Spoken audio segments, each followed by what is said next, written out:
Ako po si Janica, operator ng DTF dito sa branch ng Metrotown na may 6 na row na bilang at meron 60 total of meters. At ito naman po yung printer head niya, ang palit nito ng 84. At ito naman po yung copy niya na may 90% good condition po.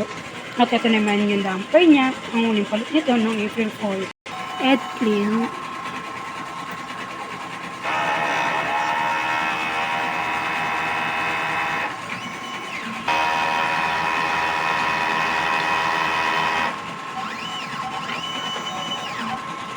After head clean, punasan natin ng wiper.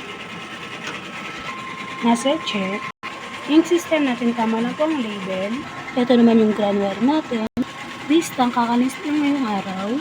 Ito yung ABR natin. Mga use, unused. Stock natin ng DTF powder. At film po. At ito naman yung consumable monitoring natin sa powder, sa wipe, sa film, cleaning solution.